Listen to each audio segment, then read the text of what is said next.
Hey there everyone, it's me, elmoviemaster. So it's Monday, 8 a.m. Eastern Standard Time when this video goes up. And today I'm going to be reacting to Steven Seagal talking about the tragedy on the set with Alec Baldwin. Steven Seagal is the gift that gives on giving. Why are we asking him for advice on this? I don't know why. Is it because he once talked about being the guy who discovered the bullet inside of Brandon Lee when he tragically passed away? Why? Okay, so I have not seen this video. I just looked up, went online to see if there's any Steven Seagal videos I haven't seen, and I haven't seen this one. So let's see what this is about. So here we go. Hi Steven, hi Shihan. Great to see you. Thank you so much for making I'm already cringing. Okay, so he loves doing this. Seagal's a Buddhist. You know, he's an incarnation of the Dalai Lama or something like that. I remember Rob Schneider telling the story. He tells the story better. So, okay, back to the video.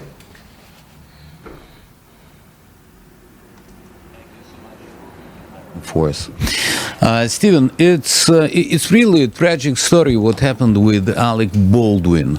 We don't know much, but from what we know, that as a result of some tragic accident, and here's Alec all in blood, and that's some videos from the set, but we don't know how it came, that his stun gun exploded and one of the person died because of the accident. The other one has been seriously, has been wounded, but now it's okay. The person that died, she's of Ukrainian origin, and people are saying that she was great and really lovely person. And Alec visited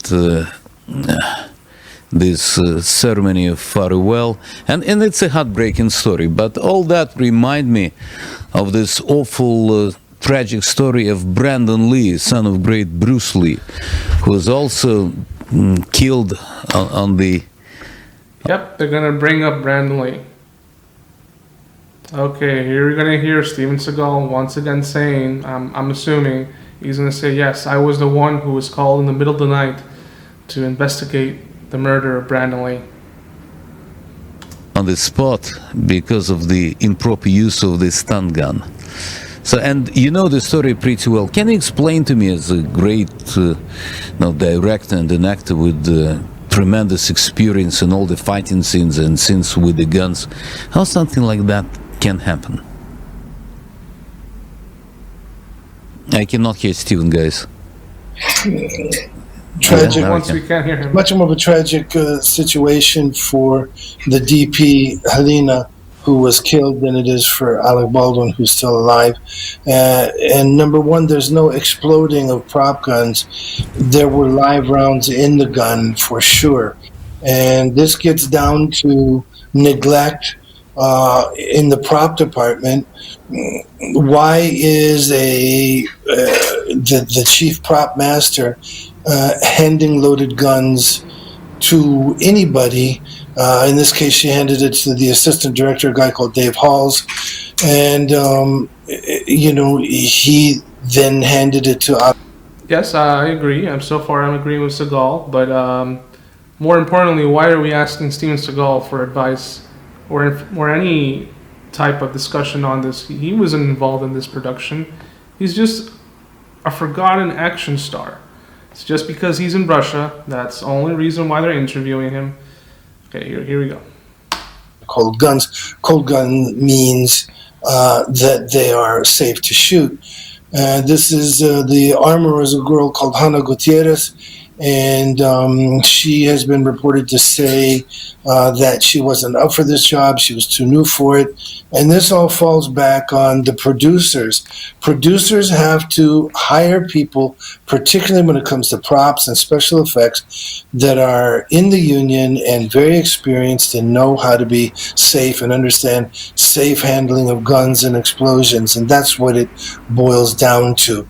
And so what happened is this young lady, Helena, was killed by a firearm that was loaded with real live ammunition.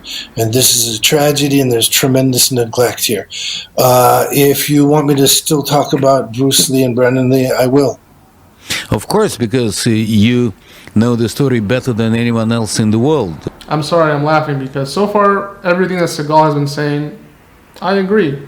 You know, it's a tragedy what happened on that set. It's very unfortunate that Helena Hutchins is no longer with us.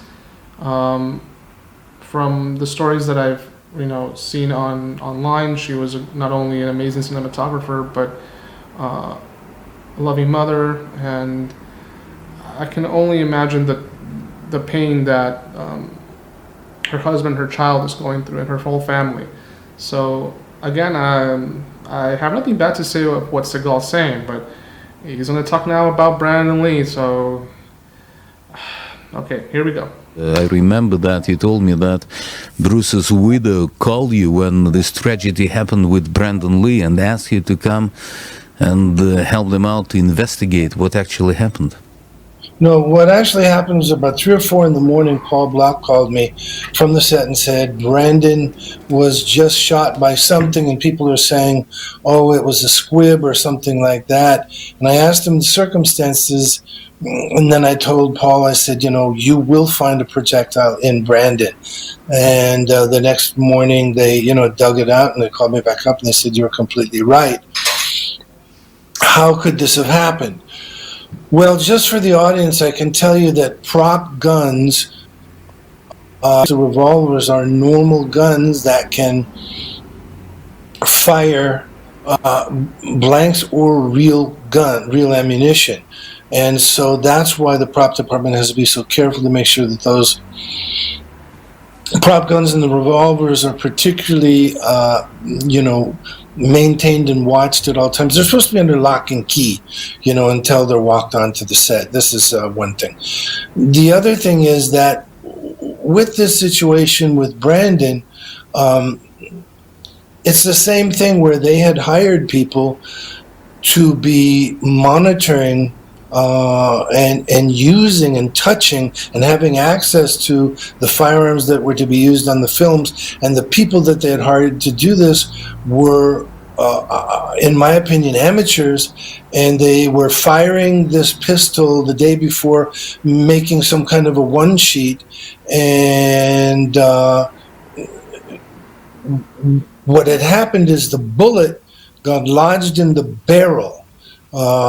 Because what they did was they removed the powder from the casing, so you just have what's called a primer, and they would put that in the gun so that when that barrel looks at the camera, they can see a round in there, and they would shoot and they would hear the sound of the primer during this photo shoot that they were making for the one sheet.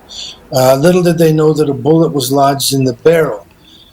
Now, in making a silencer, for example, or a suppressed gun, I'm going to pause right there. For once, Seagal is downplaying the whole thing of saying, I don't know if you guys saw a video where I reacted to it, where he was being interviewed, and they asked him about Brandon Lee, and he said that when they called him, they said, you're a genius, Steven. Thanks to you, we know that a projectile was inside of him.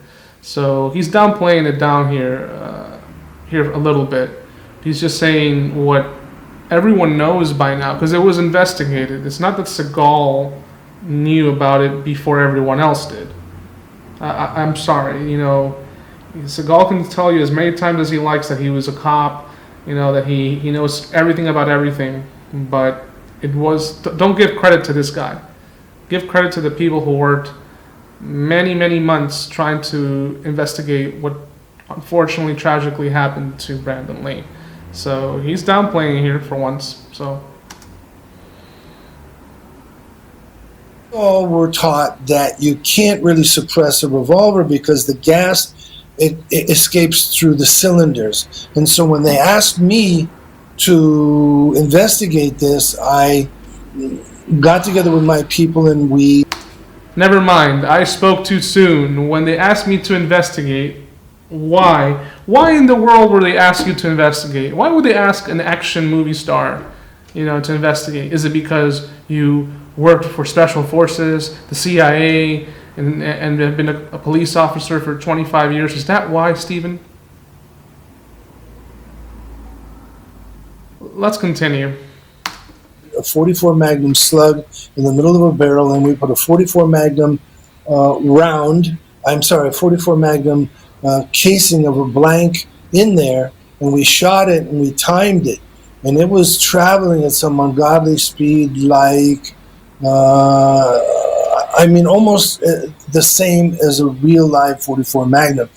So then I knew that I stood corrected, and that the gas, whether it's escaping or not, could propel that round that fast, and that's what killed Brandon. So I was able to prove that to everybody what had really happened. Now, in this case here in New Mexico, it's completely different than that, in the sense that they had a situation where somebody gave Alec a prop gun, which is, as I said, no different than a real gun. It is a real gun.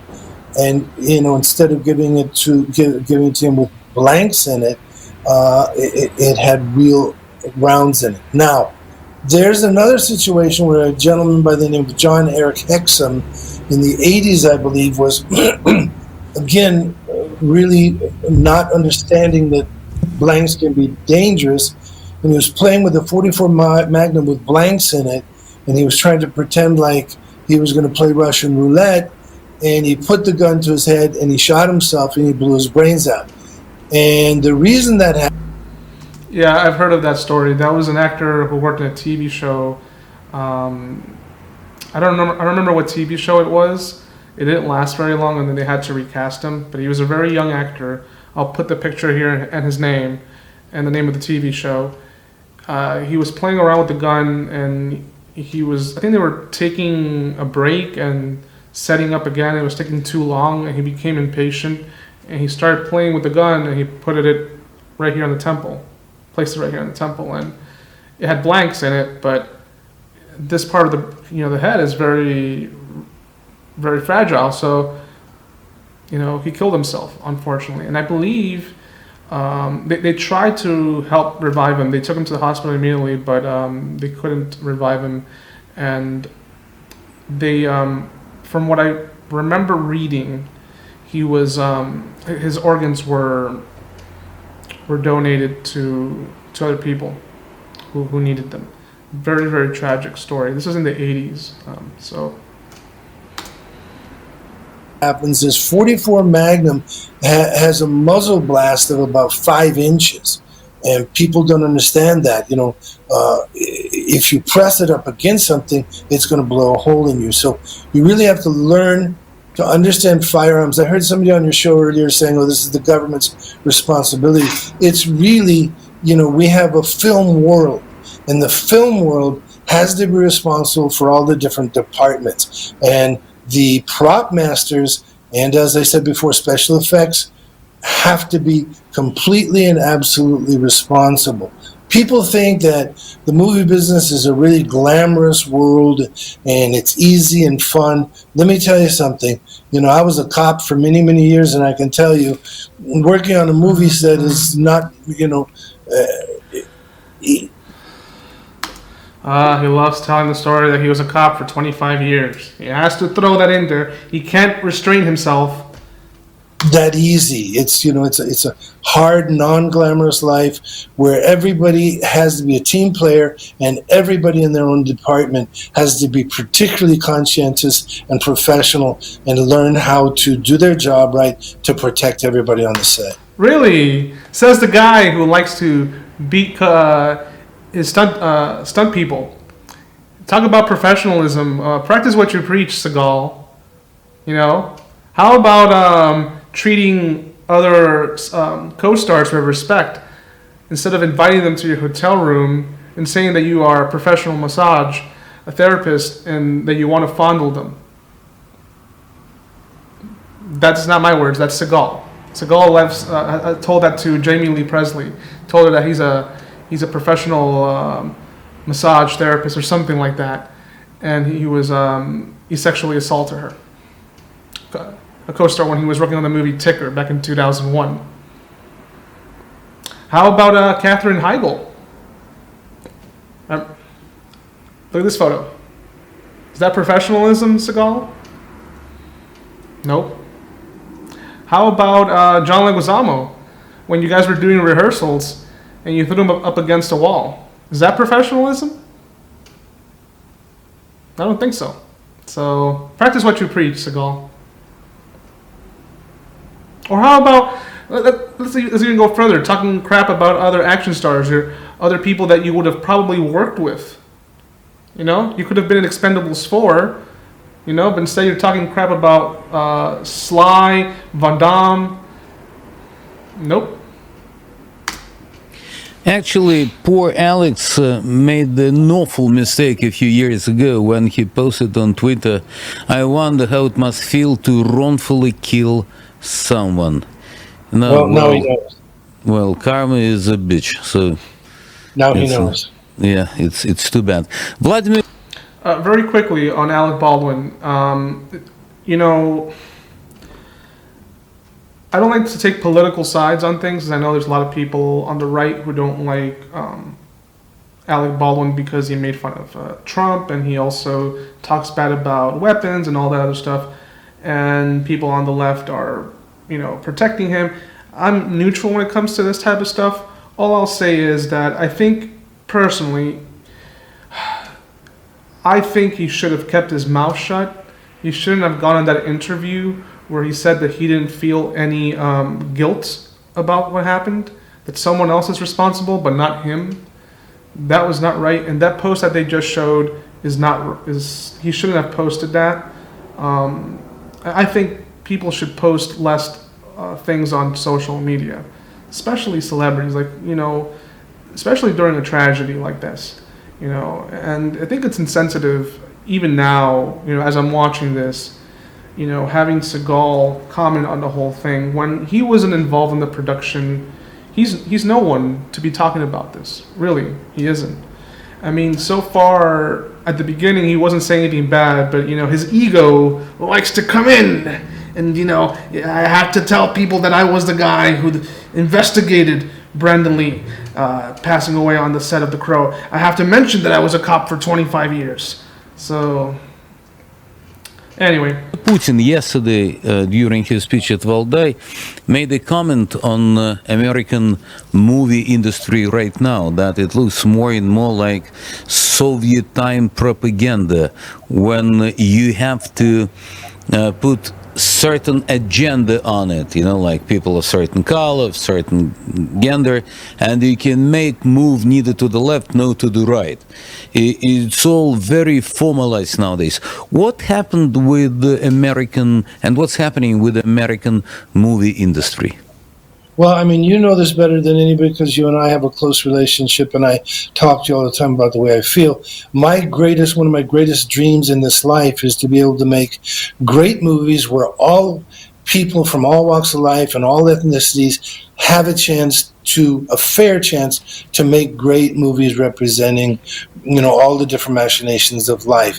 And I think one of the greatest tragedies in American film is that they, whether they know it or not, are indoctrinated in such a way that, for example, 99.9% of the movies that I see where there's a bad guy in an American movie, the bad guy's a Russian or an Arab.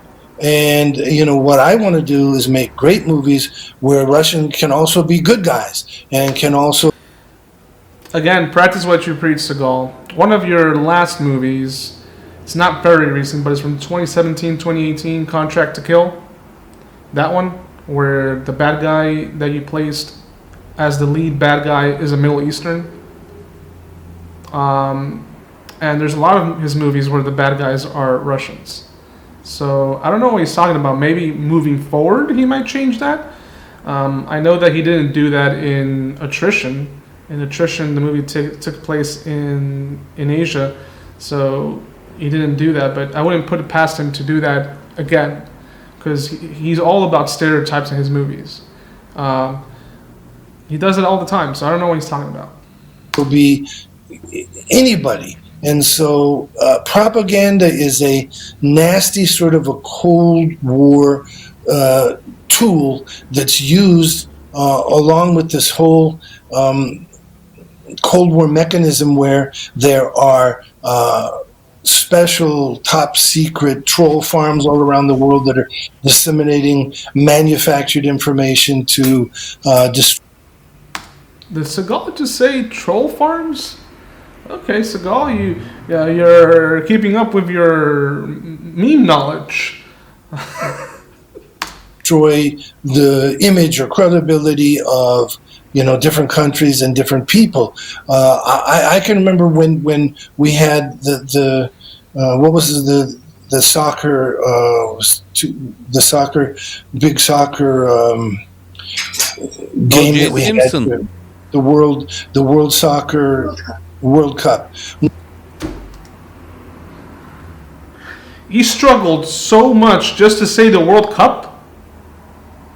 What's that big soccer thing? That thing that happens, every 4 years? The World Cup?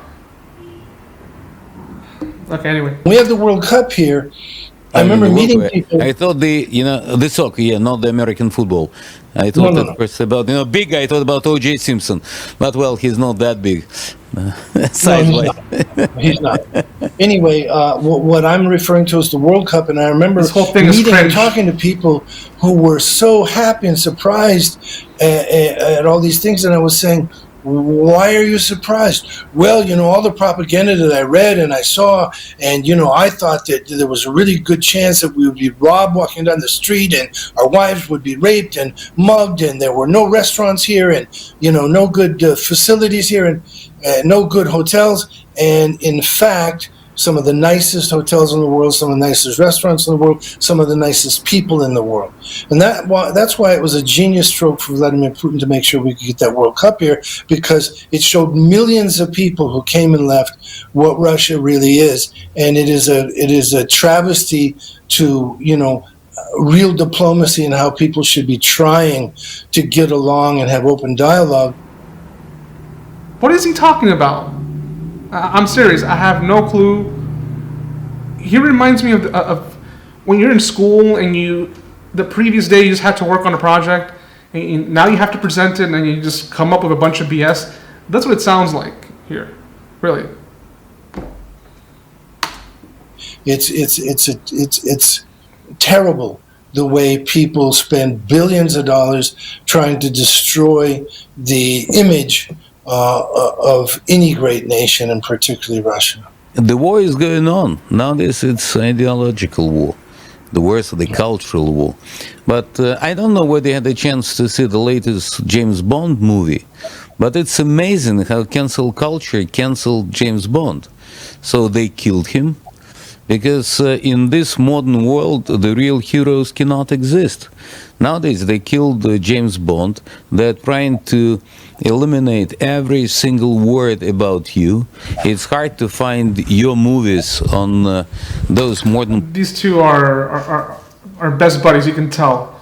He's comparing Steven Seagal to James Bond, a hero.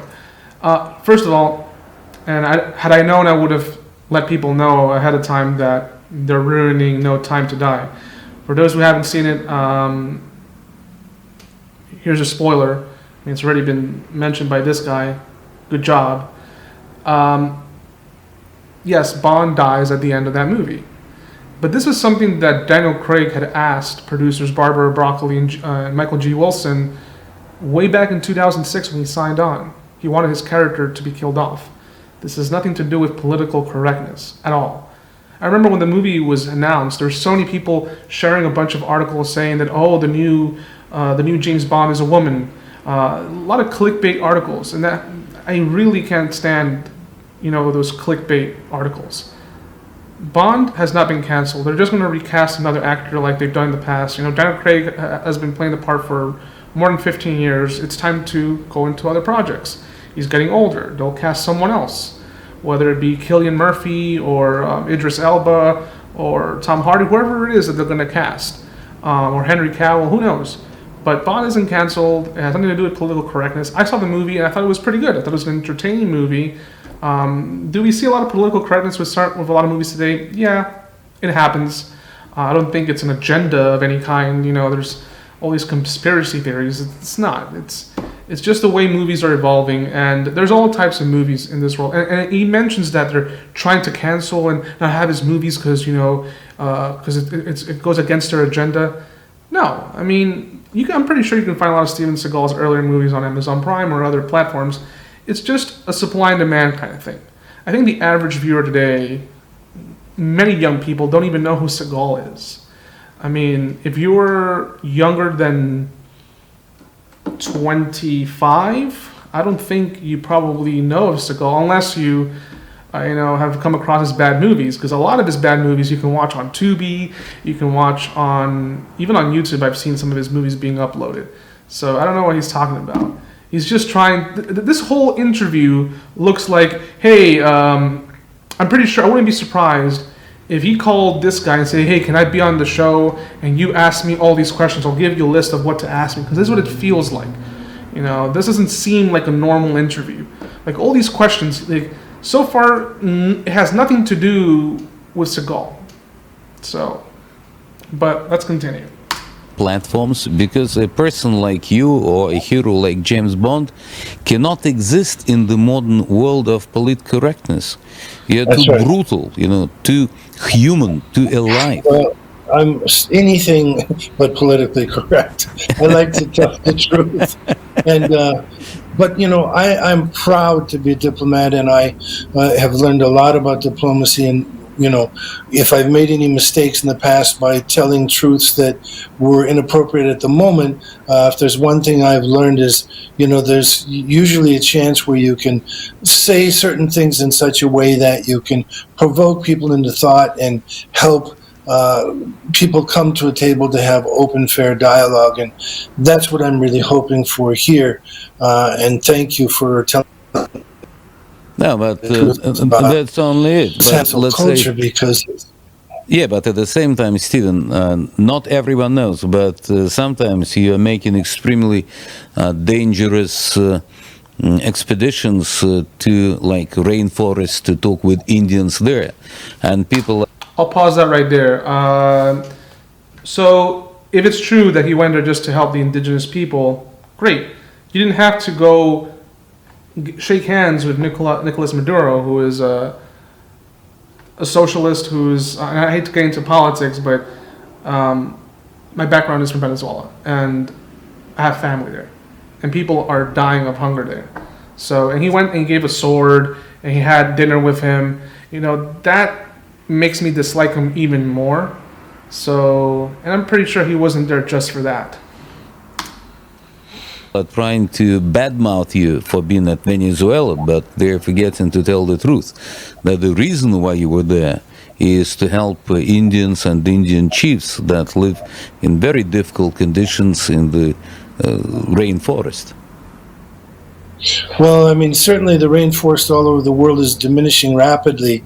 And as you know, there's a terrible problem with people who are coming in and trying to slash and burn and destroy the rainforest. And the world and world ecology needs the rainforest. And as you know, a lot of the Indians are being murdered. And so I really wanted to meet with all the chiefs and all the tribes and go into the rainforest and see what I could do, not only as a diplomat, but as a human being, to see what we can do to try to even the playing field a little bit and bring some sort of hope to the Indians and the rainforest.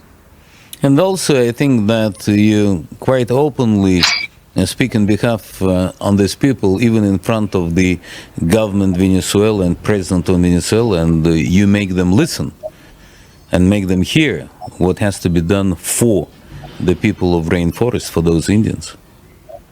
Really? Really? Again, I don't want to get too much into this, but how is it going to help the indigenous people when Maduro hasn't even helped his own people? That he hasn't helped the nation at all. How is he going to help the indigenous people when he hasn't even helped the nation at all? They're dying of hunger. No, but I mean, President Maduro was very frank with me in saying that anything you need to help the rainforest and the people of the rainforest, I will contribute. I will be there for you, and I will really try to help. And I was very impressed with his stance on helping the Indians and the rainforest. Aren't you afraid that because of your open position, for your pro-Russian stand, for your fight for ecologically important issues all over the world, you may be under a lot of pressure from the United States, and we can see how they're basically pressing you and creating incredibly false accusations? Well, I get attacked regularly with false information. The thing of it is, there's sort of one half of me that says, hey, let them say whatever they want about me. I don't care. I'll sort of maintain the Zen that I've studied my whole life in Japan. And there's another half of me that says, my reputation, my word, my honor, all of those things mean more to me than anything. If this were the samurai days, you could track down Hussein and go have a duel with them. But unfortunately, in these days, in these troll farms, half the time they're bots that are making this stuff up, and the other time they're paid writers that are in these top secret troll farms that are just paid writers to manufacture stories that are decimating people of influence that have millions of people listening to them, watching them. I'm not the only one like this. There are, many other people that got decimated and will continue to be attacked. It's something that I think the truth will come out in the end, because I think there's going to be people who are going to come forward and say, guess what? I got paid to say these lies, and my conscience, can't really live with this anymore, and I'm going to tell you, who paid me and how much they paid me and why they paid me. And I think those days are coming. You're an optimist. My teacher, you are an optimist. Well, let's say that I aspire to be a realist. Well, actually, as been a diplomat, and although you're a special envoy for Russian-American issues, also I think that your great expertise on Japan is extremely in need right now, because we're not facing easy times. And definitely we need to build some kind of bridge and to get a little bit better understanding from both sides of what benefits our relationship, because nowadays our relationship with Japan is going down the tubes. Well, pained to hear that. I love Japan, more than I could ever say, and I'm hoping and praying that we can mend those things. I am planning on going to Japan soon. Would like to meet the new Prime Minister, and would like to work very hard on righting the awkward situation between Russia and Japan. And it's not just the Kurilian Islands, there's a lot of different issues, but I have a lot of friends there high up in the government, and I believe that, so many Russians that are high up in the Russian government, we love each other. Many Russians love Japan and many Japanese love Russia. So with that love that we have for each other, I really believe there's a good chance to open up some dialogue to try to right the ship, Thank you so much, Chihan. I really appreciate it. And my friend, I'll see you tomorrow. Looking forward. Thank you so much. Love you. I finally made it to the end. My God.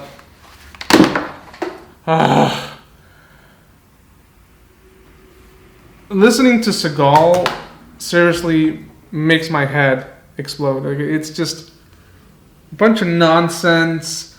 Oh, let's, because of course he lived in Japan.